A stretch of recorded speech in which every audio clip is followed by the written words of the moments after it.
phenomenon.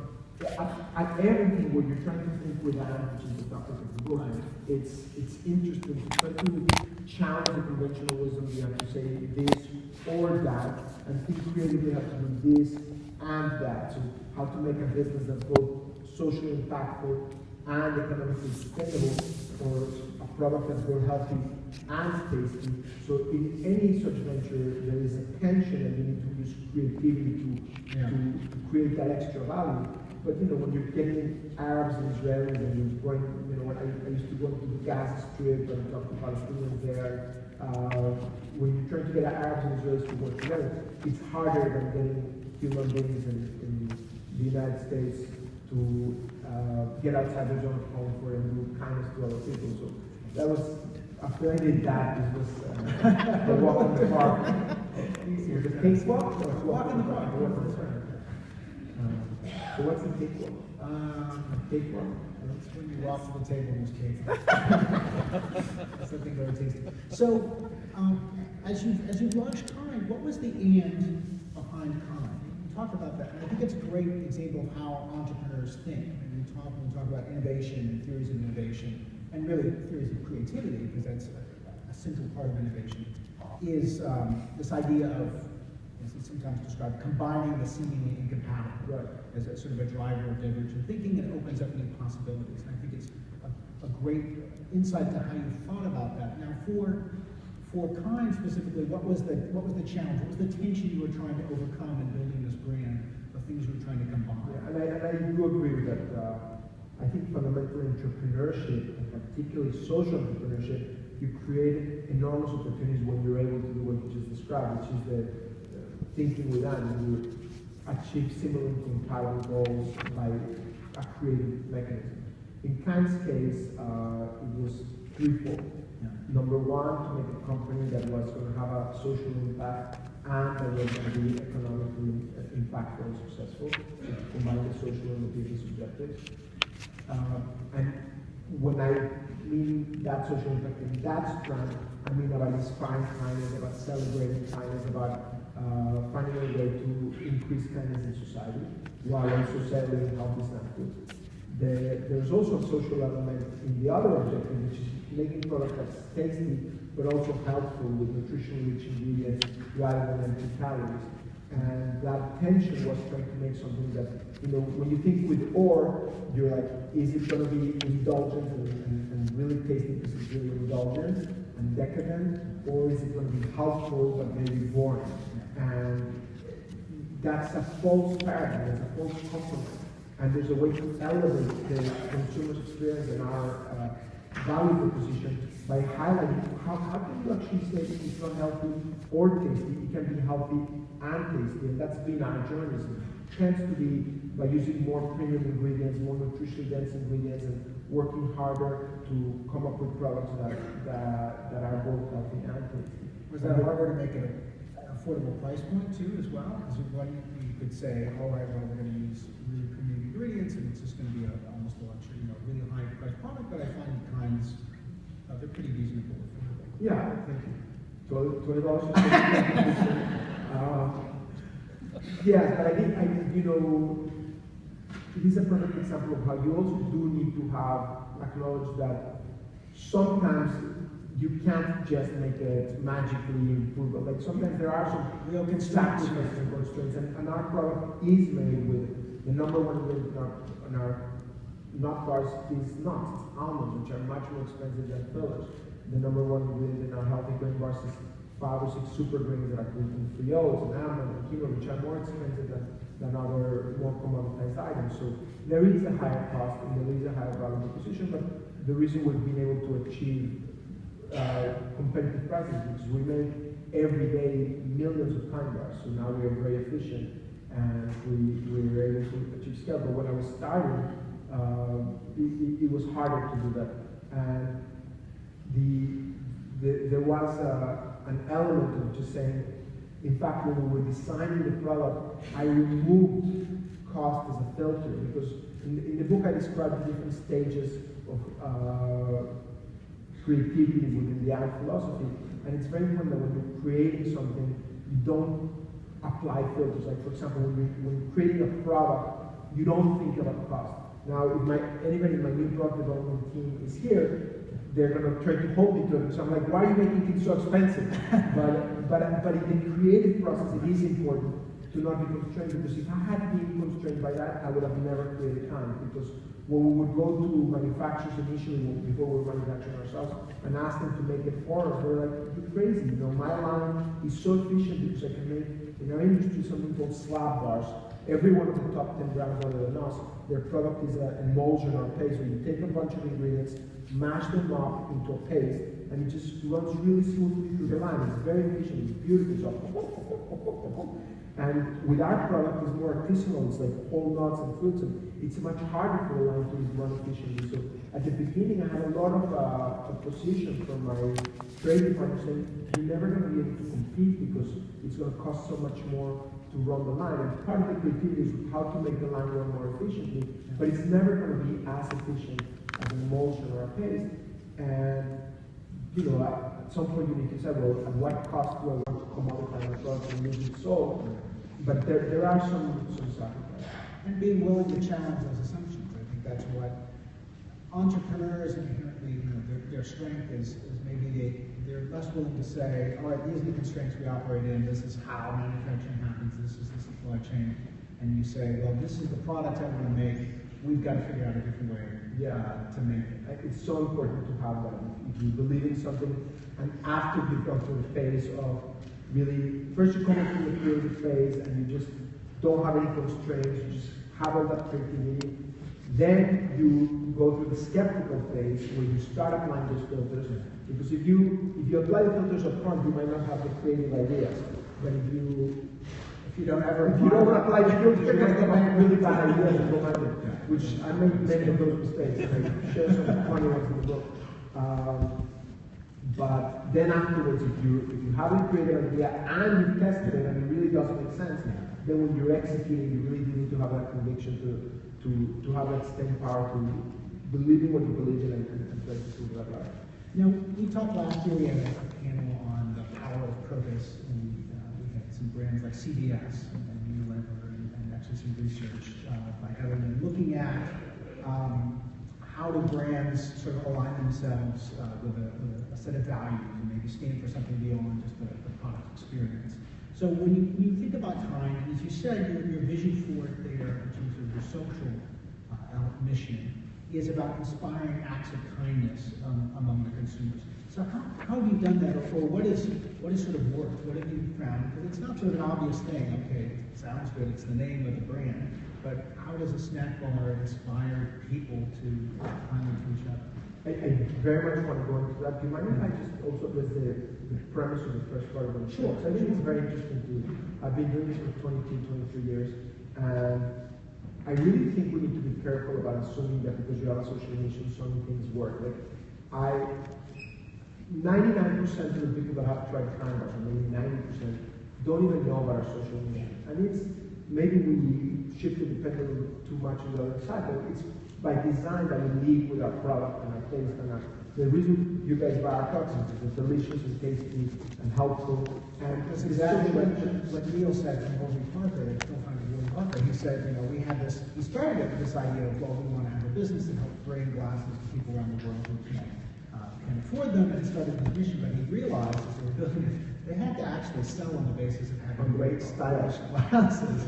And then it's social mission as loyalty, as meaning to you and to your team, and hopefully passion for our consumers. But the fundamentals have to be there, and they're really what drive the business. And anytime we advance our social mission, not only health aspect, which that does relate more to the value proposition of what consumers want, but anytime that we're focusing on inspiring kindness, when we ask surveys or when we look at data, it's not what drives ourselves. Now, with that said, it drives our passion, our energy, and it is actually a much harder thing to do because what's magical about kindness is that when it's authentic and sincere, it makes this world better, right? Every time, if I'm kind to you and I surprise you and I help you carry this big suitcase up the stairs, not only do you feel good about yourself, but I feel good that I was nice to a person and that I got to work hard with.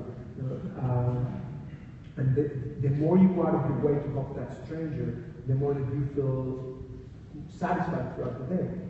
The challenge in scaling that is that the reason why it was magical and it created happiness is that it was authentic. Kindness creates happiness for both sides when there's no other ulterior purpose. You can't engineer that. You can't tell the guy, hey, if you're kind to one another, we're going to give you kind bucks. It undermines the purity of it. So how do you scale? How do you inspire kindness? So we've for the last 10, 12 years played with chapter 8. I talked through a lot of our examples and mistakes we made in trying to authentically inspire kindness. Today we have 3 buckets of ways we do it. One of them is called Kind Awesome Cards. Has any of you guys ever received a Kind Awesome card? Kind Awesome. At least one person over there. Good job. So like every one of our team members carries it, but you actually can do it online. We opened up the system to our community. It's an honor system. You can reward a person that you see doing a kind act at any point on our account. We'll send them 2 free kind bars to celebrate that after it happened.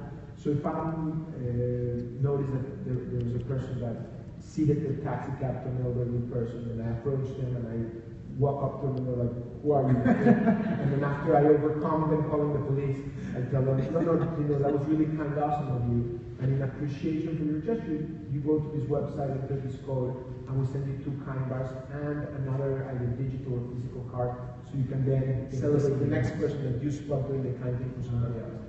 And the reason I like this is, first of all, they don't interfere with that special moment. That moment has already happened, so you're only celebrating the person after it happened. But you do, like when I'm in the subway and somebody did something really nice, even if I speak in a quiet and soft voice to celebrate them, there's a few people around that they're like, you see, like, I don't know if any of you guys go on the 6th line, but that place is like a social experiment. Sometimes the tension at the 6th line, you want to get in and you can't fit in, and there's all these like dynamics going on. And let's just say, as a human beings, we tend to fail those experiments most of the time. So when somebody rises up to be a nice person, is smiling and is being nice to others, it's really worth celebrating. And I like giving this out. And then the people around, they smile and they're like, oh, that was nice. That was nice that that person helped that other person, and that's nice that we're building community here for a very small thing. And then in terms of connecting our social mission to our business mission and thinking with them, this does have the ability of us putting 2 kind bars in the hands of a kind person that deserves a special moment, and hopefully connecting that person to our brand. So there is a business element in what we do. It's not purely altruistic. We're trying to get people to celebrate one another, but we're also finding ways to creatively put kind bars in other people's hands at a moment where we want to celebrate them. The other thing we do is called Kind Causes, where every month we get behind one particular cause. Anybody can upload their cause to our website, kindcauses.com or kindmovement.com, and you go and you add what you care about. It might be cleaning up a beach, or helping underprivileged kids, or helping kids that were sexually abused was one of the things that was chosen one month. But the way we get behind the cause, the community votes. And the way the community votes is by pledging a small kind act of their own. So if you're looking through all the proposals and one really tugs your heartstrings. So I'm getting my expressions right here. If one particular cause really compels you, then you can pledge again on an honor system basis if you're going to do this or that small kind act in their honor. And the cause that inspires the most kind acts that particular month triggers support from us. We'll give them a financial contribution as well as advisory work to help them scale their costs. And the third thing we do is called Kind People, which we just announced. Did I tell you the website? It's called howkindofyou.com. For if any of you guys want to use the thing and give free kind bars to people that deserve them, it's howkindofyou.com. But it's on an honor system. If somebody really does a kind act, then you can give it to them. And then the third thing is called Kind People, which we just announced a month ago. We created a separate kind foundation to administer this. And the first year we're giving out $1 million worth of awards to people that have really stood out in the communities and have really selflessly gone above and beyond in changing people's lives, either one individual life or the community. Well, that's fantastic. I want to open it up because I know people in the audience are going to have some questions. about your experience as an entrepreneur, your thoughts on innovation, creativity, and on this question of how do you combine the business and the social purpose. Questions from the audience for Dean? I know this, yes. Maybe something I'll drop Lisa. I know they have a question. Down in front, we've got a microphone, right? Here we go. Hey Daniel, big fan, Lisa Pastel, nice to see you here. I never travel without at least 2 pine bars in my briefcase or backpack because you just never know how many hours you're going to sit in the runway or wait for a taxi, etc. So, come on. What's your favorite flavor? And what's the professional accomplishment that you're most proud of and why? In terms of favorite flavor, it's like asking me to choose among my children. Depends on who behaves best at that moment. Today I had this incredibly magical thing happen because my daughter Natalie, who's 2 years old, was driving me nuts because she comes into our bed at all times of the night, but then she dominates the bed and she kicks and kicks. And I'm like, Natalie, what are you doing? Like, she not only wants to stay with us, but she like kicks down, tries to control the bed. And I got upset at her a lot. I'm not the kind that I'm a normal person that aspires to be better, but I'm like at 4 in the morning, I'm like, nah, we go to bed. And we ended up compromising. She could sleep by our side and she had to be here. But she's never done what she did this morning. She came and she said, I'm sorry, Daddy. And like it totally melted me. I have no idea why I'm telling this story because it's nothing to do with just because today she really left me because she really, after hours, I guess reflected, and she's a 3-year-old don't know the reflection and apology. So that was your professional accomplishment of the day. But no, it's right, exactly. But in terms of my favorites, I think about it more like in terms of occasion. So sometimes I feel like something sweet and savory, or like with a little bit of a spike of salt. So there's a range of like the caramel almond sea salt, the dark chocolate sea salt, it only has 5 grams of sugar, very rich. It's awesome. But sometimes I like to go for that original, nostalgic flavor, that fruit nut, which seems so simple, but with the sum is greater than individual components. Sometimes I like a savory product when I'm going outdoors, or when I feel like a lunch item. I need a strong kind of bar, which you guys may not have seen, but they're among my favorites. Like there's a jalapeno bar, and the 10 grams of protein all from almonds and plant protein. Sometimes I like something a little lighter and a little bit slightly more indulgent, like a kind of grain bar or a kind of. So we have 65 products. A lot of people don't realize we have 11 subcategories or sublines. And then in terms of professional accomplishment, that's a tough one. I tend to have a personality that I'm never satisfied or proud of anything I do. And I am proud of what I do, but I'm not satisfied. So I'm content, but I'm always thinking, wow, why did I not achieve this more? So I don't, a friend of mine called me last night and he was telling me that he met somebody else that had met us 12 years ago, and the last time he left off was when he saw me do Peaceworks. And Peaceworks was, Colombia is really where it started, because I would start on 122nd Street and Broadway, and I would walk store by store, selling our sun-dried tomato spreads with a baguette and jars of motion ice, sun-dried tomato, basil, and all the spreads. And I would like walk into the store trying to let the store manager try it with a piece of bread, and almost all of them would kick me out, or like I would call them to the post till they, call the police. But in all seriousness, I didn't get that many orders, but I would ask them what I was doing wrong so that they would teach me what I was doing wrong, and they actually took some pity on me and taught me what I was doing wrong, and then I would come back 6 months later, reformulated the product, and that's how it started. A friend of mine left off, 12, 15 years ago when I was just doing the Peaceworks stuff. He said, how are those spreads doing it? And I was like, you haven't heard that he now also does kind? And it does give me perspective to be a little bit proud, because it was like 12 years of like one falafel will have to satisfy me for a whole day, and kind of has 600 team members that are each of them smarter than I am at what they do, and I learned so much from them because they're so much better specialists of what they do than when I was a one-person operation, dropping off the product and doing everything. that's a great element of leadership is often overlooked, is always looking to learn, both for whether it's your own employees or your story about esports. Saying, look, every time the proprietor's going to shut the door in my face and say, I'm not at all interested, so that's fine, but can you just give me a bit of advice when I'm doing on? A lot of people don't think to make that step and make such a difference in terms of how you continue to grow. I think curiosity and introspection, asking questions from others and asking questions from yourself and talking to yourself and analyzing are very important contributors to ultimately taking those failures and turning them into success. Terrific. Well, thanks so much, Daniel. Thank you. It's a great pleasure to have you with us.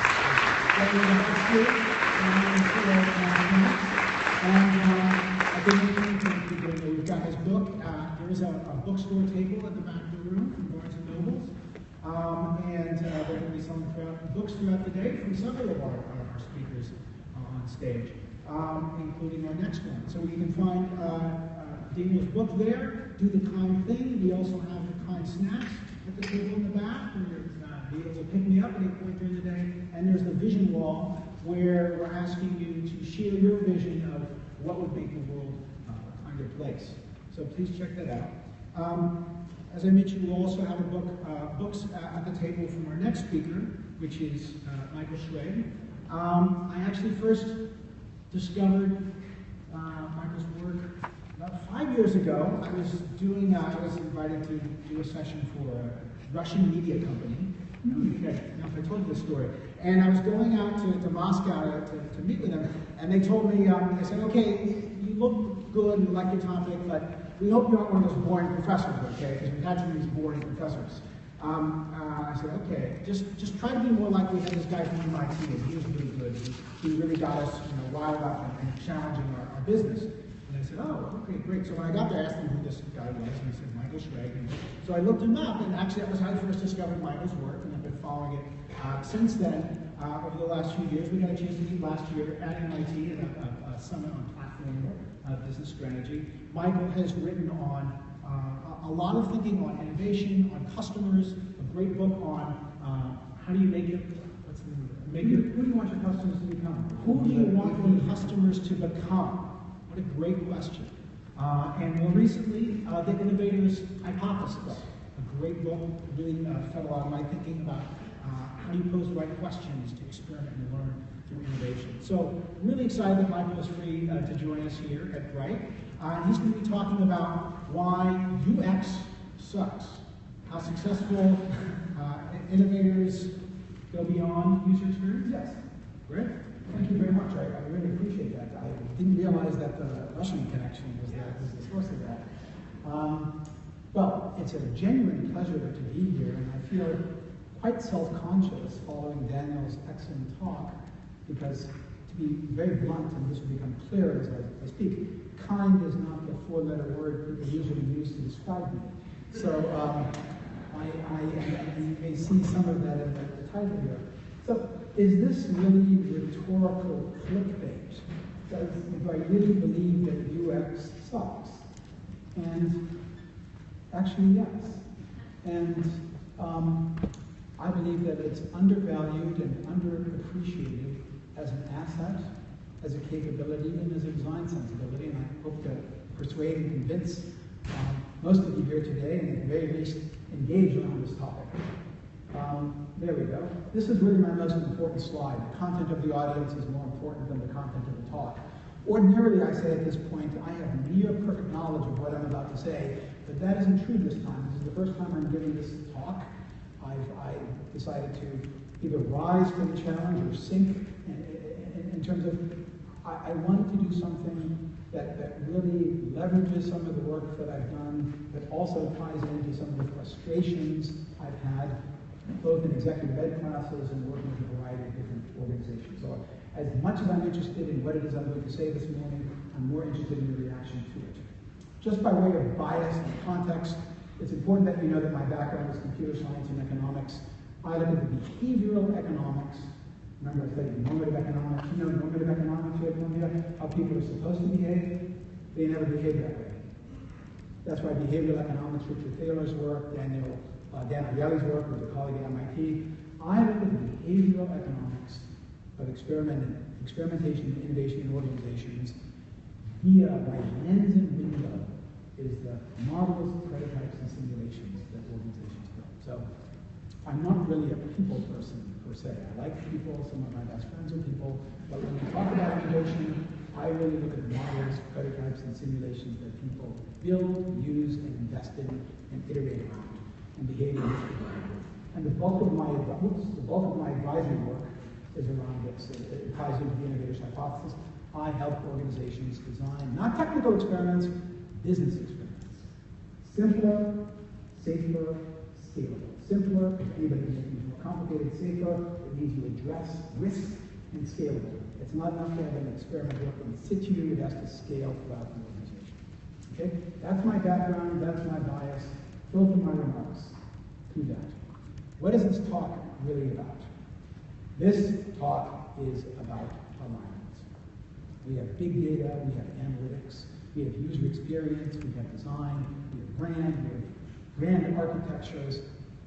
What are the organizing principles for creating more efficient and effective alignment between these knowledge domains and capabilities? How are the changes going on technologically, organizationally, marketing, globally, etc.? How does this force us, require us to revisit and realign what it is we do to get a better return on our resources? That's the uber macro theme I want you to consider. The question I want running through your mind through the course of this talk, and running through my mind during the annual talk, how does interacting with your brand measurably, yes, some of them might be data geek, measurably change customer perceptions, behaviors, and expectations? Yes, your brand should do what it's supposed to do. Yes, your product needs to do what it needs to do. Yes, you stand for something. But how does it change people's perceptions and behaviors? Do they become more kind? Do they become more rough? This is the most important takeaway from this morning's talk. User experience transforms customers. User experience transforms customers. Not meets their need, customer delight. Yeah, that's what you have to ante up and do anyway. What transformations, alignment, what transformations are best for both your customers and your brands? Okay? That's the organizing principle I want you to take very seriously. It is based, as is kindly noted, on the book that I did, Who Do You Want Your Customers to Become? You know, the classic Ted Levin question is, what business are we in? The question that we want to realign with is, okay, if this is the business we're in, who do we want our customers to become? How do we want to change, transform, and add value to our customers? And the key insight in this book, not to scare you the agony of reading it, you should still read it and pass it around, is innovation is not about a transaction. It's not about a transaction. That's where we mess up.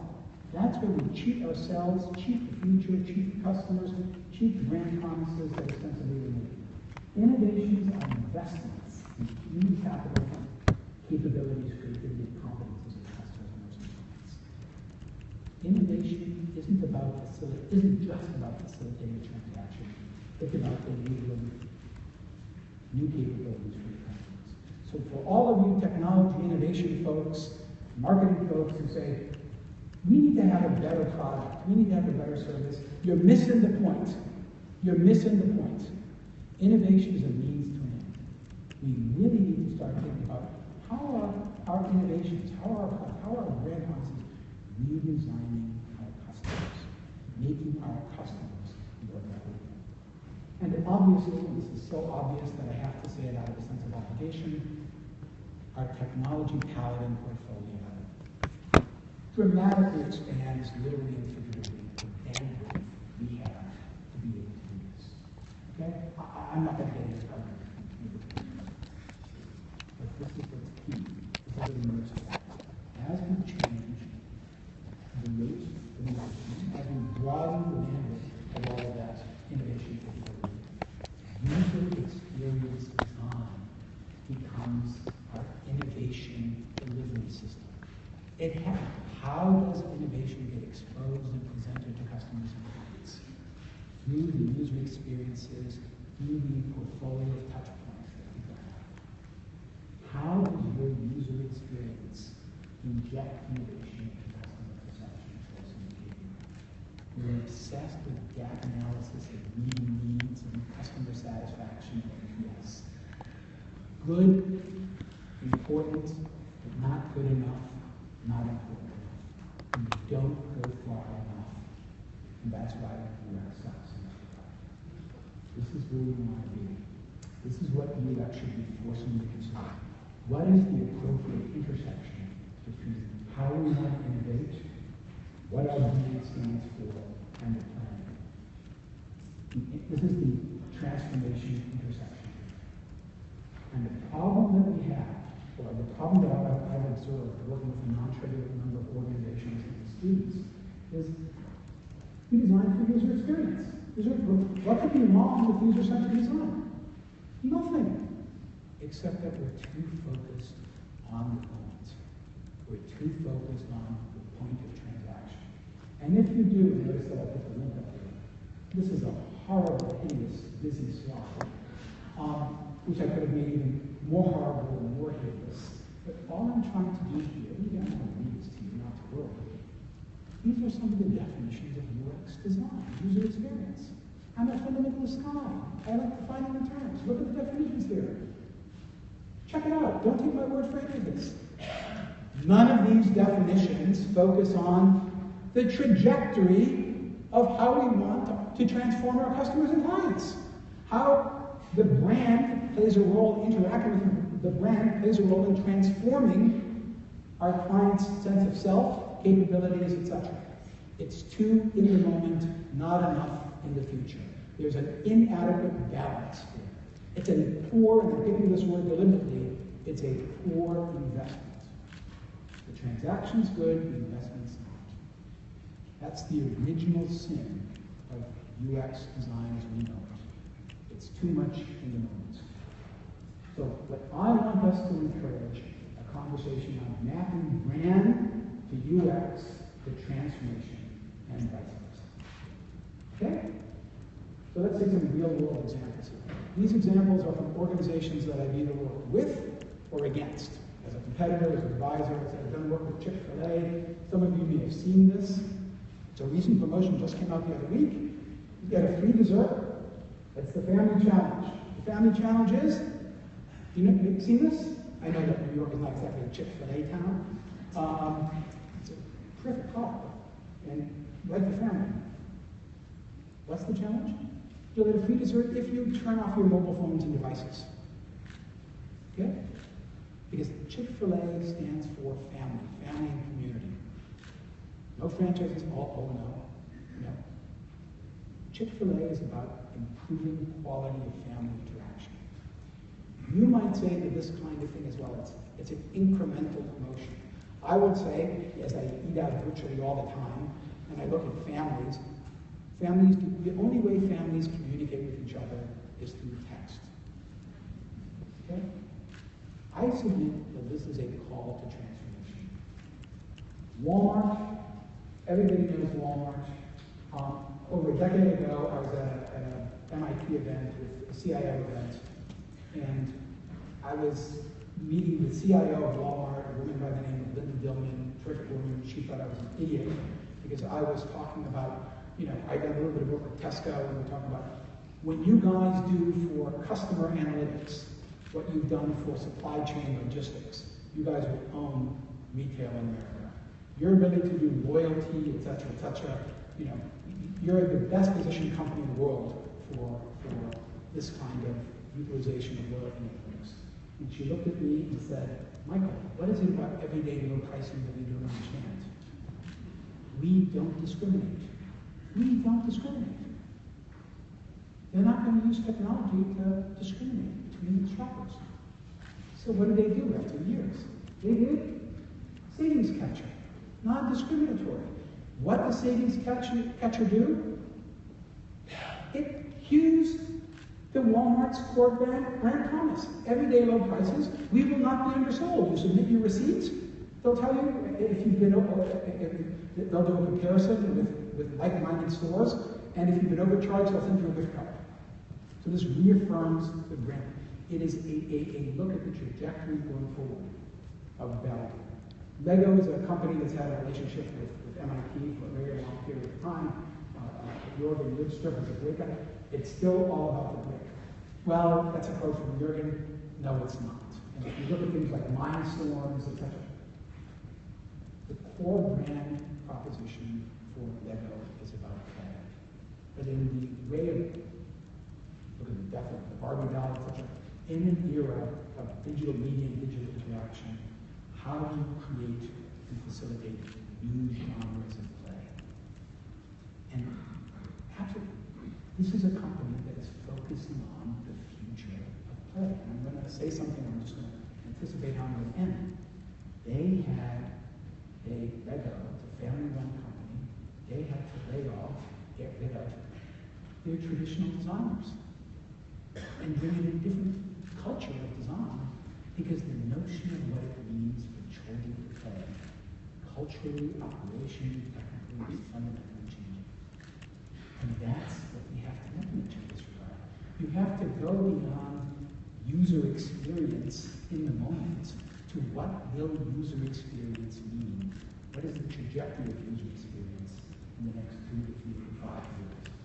Some of you may know the Domino's example. This is Patrick Doyle. They had built a fantastic brand around 30-minute delivery of a not a very good pizza. Okay, they had maxed out on this. I don't need to go into the details of the story. To me, the most interesting aspect of the story is not the role of the technology per se, but that all the technology would have been useless unless they had recommitted to having a better product. But what did they do? Just a quick question. Does anybody want to hazard a guess as to how much Domino's stock price has gone up in the last 8 years? Just call it out. 3,000%. 3,000%. Why? It's almost as if it's a tech company, not a pizza company. They're building in transfer, like with Uber, you can see when the car is arriving, you can see when your pizza's coming. You can see how the pizza is being made. They're transforming what user experience means around getting a pizza. They're rebranding, they're realigning brand and user experience around technological capability. Last example is Netflix. I joke, I put my wife in it, but I joke that, to get any kind of intimacy at all, I have to go to bed dressed as an iPad at night. By the way, shame on you for that. Who does Netflix want its customers to become? What transformation has Netflix enabled? They've turned people into binge viewers. Binge viewers. That's not a joke. And what do they do for the recommendation engines? And what's one of the biggest challenges that Netflix has? When you have multiple people on an account, how do you compartmentalize and segment the recommendations? But this is huge for them. They're transforming. It's not just about delivery of video, delivery of content. It's as much about transforming, and this is the key word as well, expectations around these things. That's the other UX. The other UX here is user expectations. What our expectations should be about. Not just expectations in the moment, but next day, next week, next month, next year, next decade. How do we create and manage expectations? This is the other alignment issue. It's not just user experience. It's how do we create a coevolution between how new media and innovations create expectations that can lead to experiences. This is the innovation dynamic driving global brand leadership discussion. How do technologies increasingly create new user expectations around new user experiences? Again, and vice versa. So what do? I'm going to, as you can tell, I like alliteration. How do we do the transformation? How do we train and teach our customers? How do we test? That's the innovator's hypothesis. And what kind of transformation trajectory are we? Some people say, well, Michael, training and teaching, don't you really mean how users and customers learn? Yes, I do, but learning doesn't begin with the teeth. So my takeaways is, I'm going to turn out time ways. Yeah, we have a vision of the company. Kind does. What is your vision of the customer? What is your vision of the customer? How does your brand enable customer transformation? What is, everybody I work with has a product roadmap. How many people have a customer transformation roadmap? You need to map those as well. This is what trajectory are you on? What tempo? How do you train and teach? How do you test as you're bringing in these innovation investments? Are you doing this? Sorry, I'm at my feet. Are you doing this in a way that integrates these innovations or just adds them up, clumps them up together? What's your organizing principle for integrating user experience and expectations? I'm going to end basically by saying this. Going back to the Domino's example and the Lego example. I've worked with organizations on processes. 9 out of 10 times, the real issue is a cultural issue. These kinds of alignment issues are about culture. And I, with all respect to MIT and Columbia and all these excellent strategic thinkers here, yeah, culture does have strategy for lunch. What really matters, I would urge you, if you would take what I'm saying seriously, worry less about the strategic implications and more about the cultural obligations and challenges inside you. Because my experience has been the real alignment challenge has very little to do with money and technology and everything to do with organization and technology. People don't buy products, they buy better versions of themselves. How do your UX investments facilitate better versions for your customers? That's my email. My thanks for your time and attention. I look forward to any questions, comments, and critiques you may have. Thanks.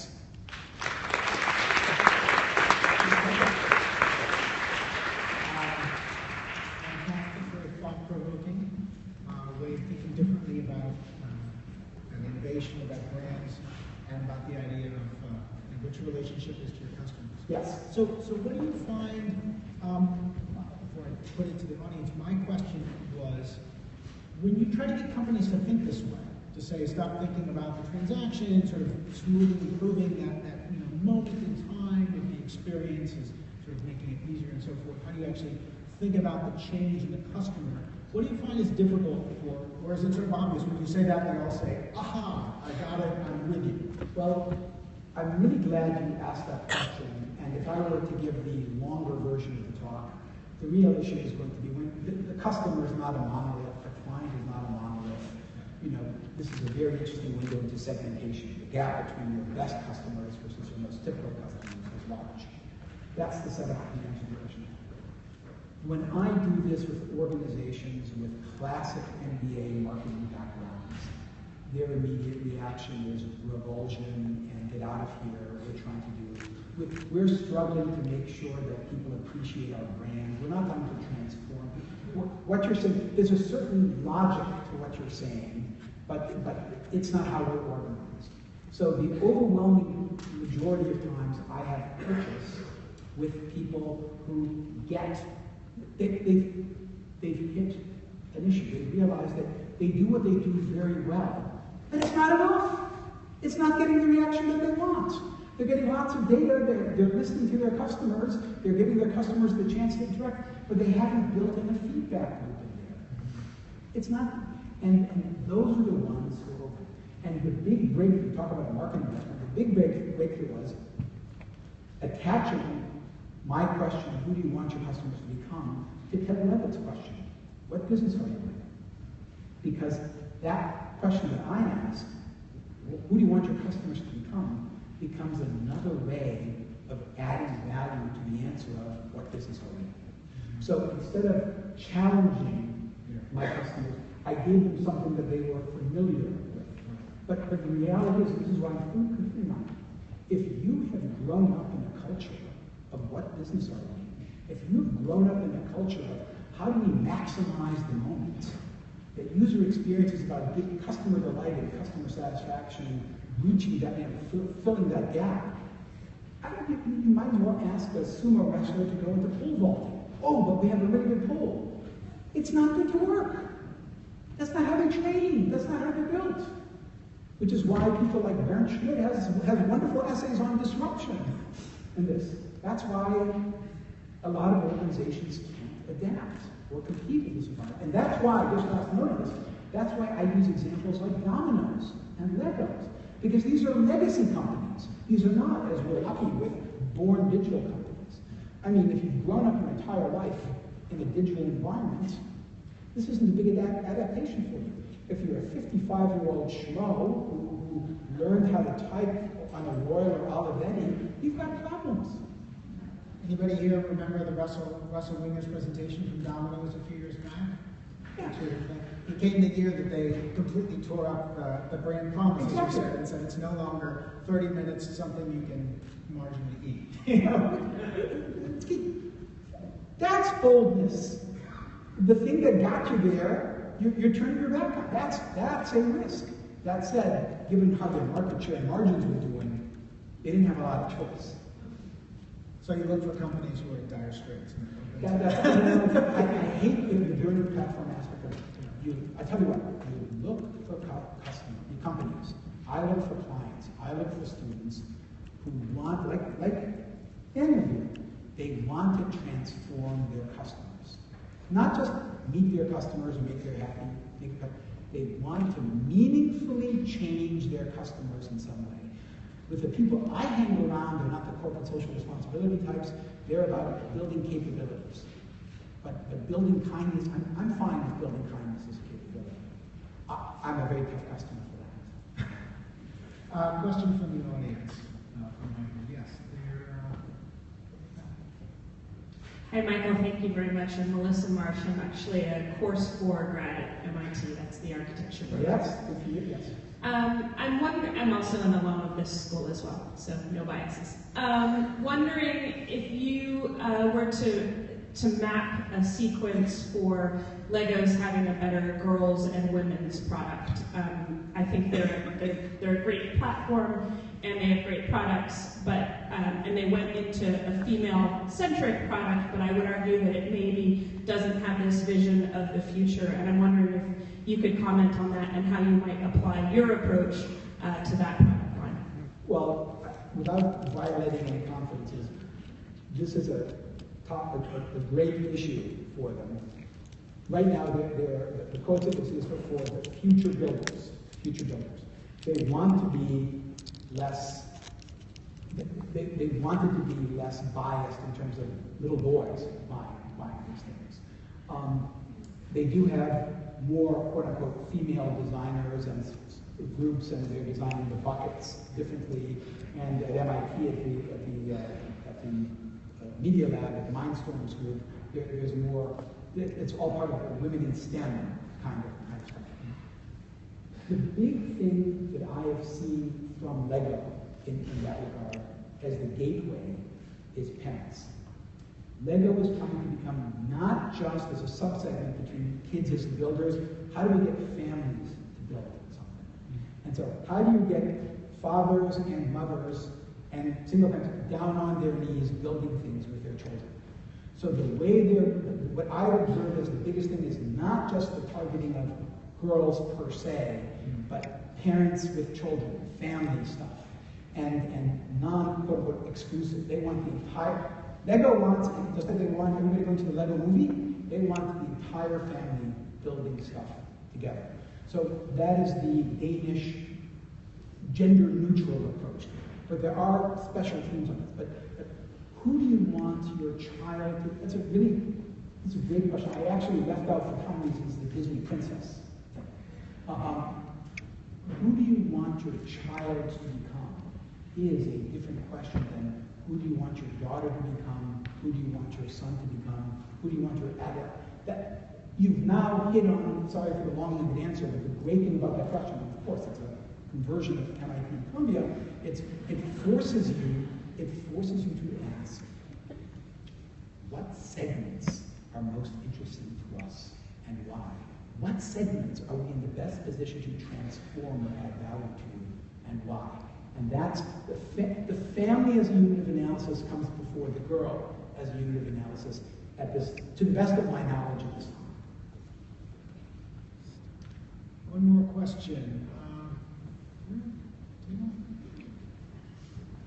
Hi, Mark Cohen. I teach retailing leadership here at Columbia. I think your point about culture as linchpin is a bullseye. How do you feel about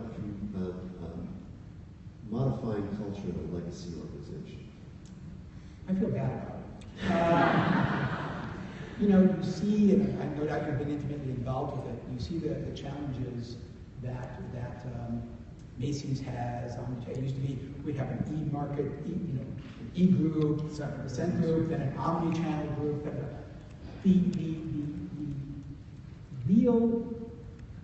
The most constructive thing I can say is, are you making your associates and employees participants in a cultural transformation, or are they your instruments? Are they part of the means? What kind of agency do your associates have? And this is one of the real tensions for a lot of retailers. Because for a lot of retailers, the associates represent costs to be managed, and in others, they're real partners. So to me, the way you do it is your employees, your associates, feel that they're value-added contributors to the experiments, the innovations, the tests, that when you give them an iPad or give them a tablet, that they are a part. They're not just dealing with what IT gives them, they're collaborating in IT design in that regard. I think cultural change has to come as much from I don't want to say the bottom up, but the customer touch up as from the leadership down. And that's a very tough thing to negotiate. But I will say this, and since you have him speaking, it's a good way to end. The Domino's people had exactly that situation. And they really did. They're really into, forgive the cliche, but sometimes these things are cliche because they're true. They were really into empowering employees in that regard and training employees. They invested in capabilities that made cultural change, that reduced the coefficients of friction associated with cultural change. But I'm happy to talk with you on this if you're convenient. Great. Well, thank you so much, Michael. Fantastic presentation. Like I said, Michael's book is available at the bookstore table, so during any of the breaks today, I highly encourage you to check it out there. I'm going to turn the mic, so to speak, over to Matt Flint, who's going to introduce the next speaker. Excellent. Thank you, David. Hello, everyone. Introducing our next speaker. Her name is Greg Renfro. She has the founder and CEO of Beauty Counter. I first saw Greg on video speaking at an interesting conference called the Nantucket Project. And we're always looking to have things here on stage at Brite where sort of people are thinking differently about an industry. Disruption gets a little overused, and exactly its terminology and what it's doing can be different. And that was sort of seeing Greg's talk, sort of like Lubetzky looked at the snack industry and said, "This is silly. Why aren't there healthier snacks out there? There's got